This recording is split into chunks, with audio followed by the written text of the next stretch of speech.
بالمطبخ.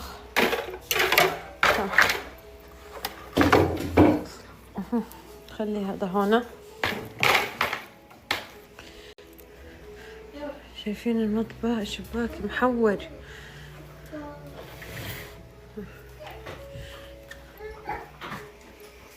هذا شكلي بشي مسكريته كويس. هاد انكم كتير بتسألوني عن خبيرة التجميل منى. طبعا منى سكرة. اول اشي بكفي انه عندها مصداقية بالتعامل، بكفي انها ما بتشتغل لك اشي الا انت فعلا محتاجيته. بتعرفوا انه هذيك المرة صاحبتي مادلين كانت تعمل بوتوكس، يعني ما نصحتها، قلت لها انه انت مش بحاجة، مع انه لو بدها تكسب منها بتكسب منها وبتقولها لا انت بحاجة وبدك وكذا. يعني عملت الاخت نانسي فيلر، عملت عندهم هيدروفيشل بسطر، يعني شغلهم سفاح. اول شي منى من لبنان، يعني خبرة 15 سنة، عمر العيادة اللي هي بتشتغل فيه اكثر من 8 سنوات. فانا بحب اني يعني اتعامل معاها للامانة. هذا سنابها، فوتي عليه تفرجي على الحالات اللي بتشتغلهم والك حرية القرار. يعني بعد هيك يعني بنات البلكونة عندي قايمة قاعدة. فشو قررت اني افك وجوه الفرش. تعرفوا يعني صار لي من اول الشتوية وانا ولا غسلته ولا غيرته. الفرش تعرفوا يعني صار لي من اول الشتوية وانا ولا غسلته ولا غيرته. بدي اشلحه عشان ايش؟ اغسله. هذا اذا ما كان معفن، لانه من اول الشتوية والشتاء بتشتي عليه.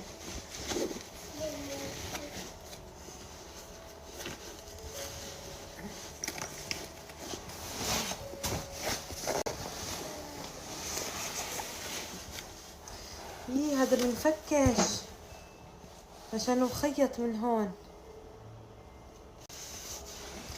بنات كيف بدي اغسله هو عليه يعني. ما بينفك هاد.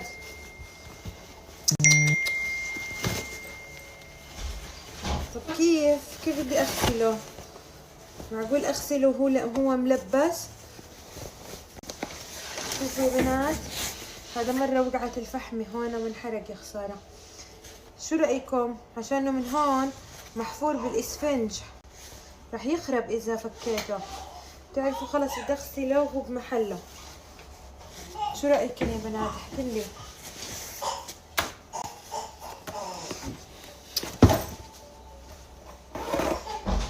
خلص بدي أعبي مي وبالفرشاي أفرشيه.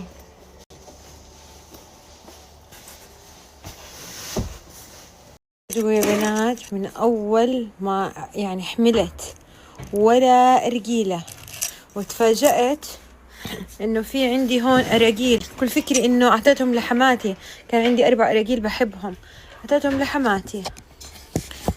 هدول الاراجيل يعني ما استخدمتهم من يوم ما ولدت، يعني من يوم ما حملت عفوا. بتعرفوا انا بالحمل ما بقدر ارقد. شوفوا بريحة المعسل. تخيل انه هذا صار له 9 اشهر. يما ريحته المعسل، مع اني انا ما بأرجل غير هذا، بس سبحان الله بموت على ريحته، بس بالحمل بقرف منه.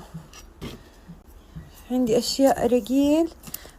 هاتي كيس كبير يا فالي، هاتي كيس كبير. خلينا نحط اول اشي المعسل هذا كله الخربان.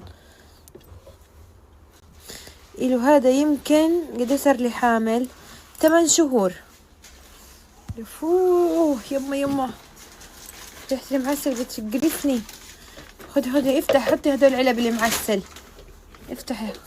ايوه هذا كله قديم. ايوه يا خسارة هذا اللي معسل. شايفين؟ تعالي كله تعالي شيلي كله، بدنا نفضي هذا نشوف شو هذا. جيبي كيس للمعسل. هذا ايش هون معسل.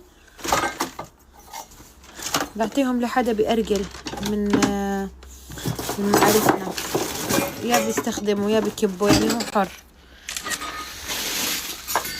هذا المعسل اشتريته من تركيا انا ومدلين، ولا رجلت عليه يا بييه. اسمعوا، انا عشان يمكن ريحة المعسل بكرهه بالحمل، فيمكن اني انا هسه شامم انه ريحتهم مقرفة، بس بدي اعطيهم لحدا انسان طبيعي يمكن يشوف انه هذا مش مقرف. كبير هدول، جيبي لي كيس. شوفوا عندي قديش راس، جيبي لي كيس اخبيه. طبعا كل هذا بدي اخبيه لانه قربت اولد، يعني خلص الشهر الجاي ببلش العد التنازلي. ف بصراحة لو كان الموضوع فاتحة البوكس هذا بداية الحمل كان كله مسكته ووزعته.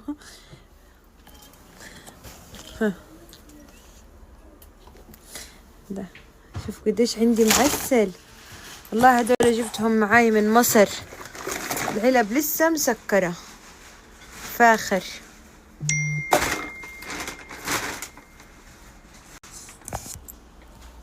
هيا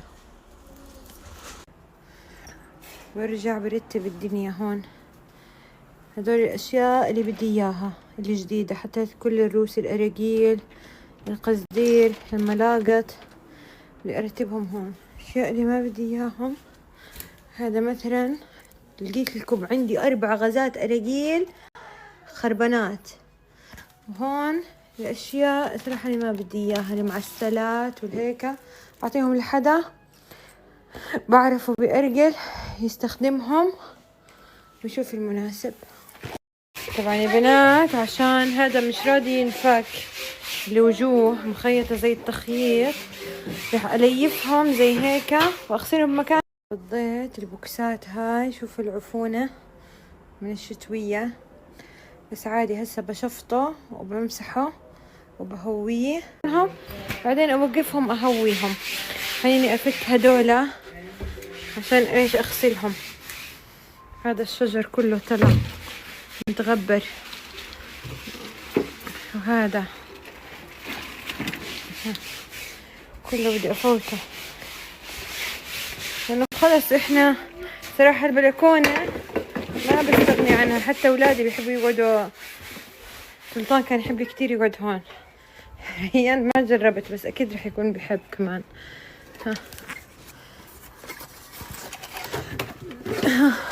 ننظف البلكونة.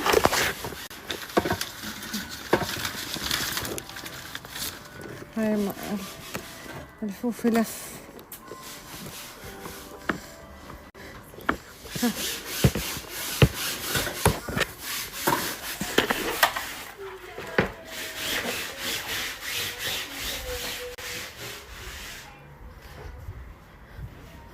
هذا صحن الضيافة قهرني، مقهورة عليه عشان بطلت استخدمه.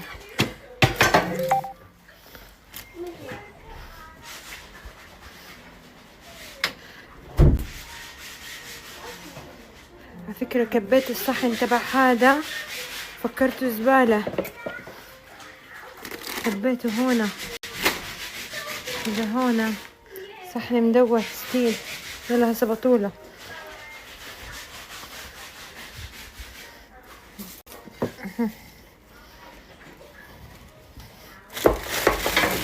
يا خسارة هاي الشجرة عاد كنت أحبها.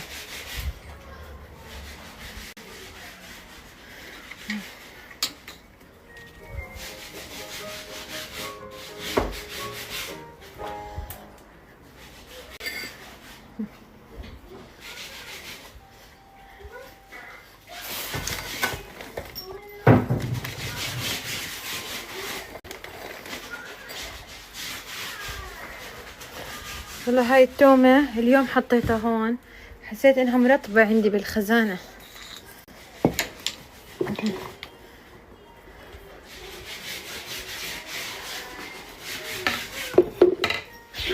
تعرفوا انا ليش ما اجيب علاقة التليفون هاي عشان اصور لكم براحتي؟ هذه اعلق التليفون هون واصور براحتي، ناسيها.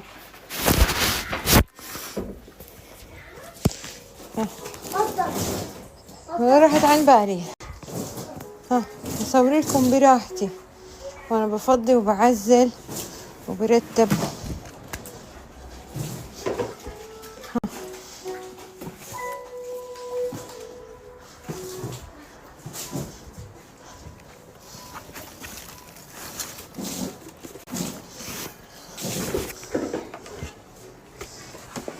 استني خليها هون. ايوه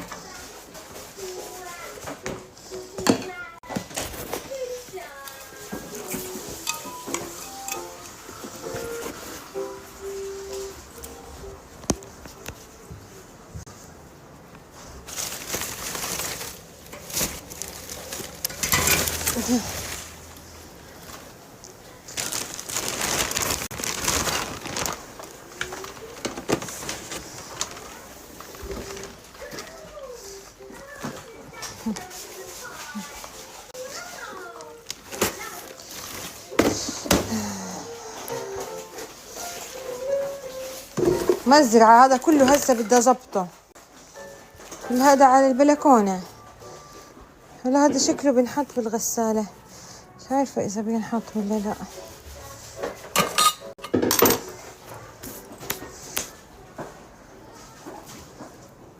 مش عارف اغسله هو بمحله ولا افكه واحطه بالغسالة. شو رأيكم؟ يعني افوت التومات عشان انظف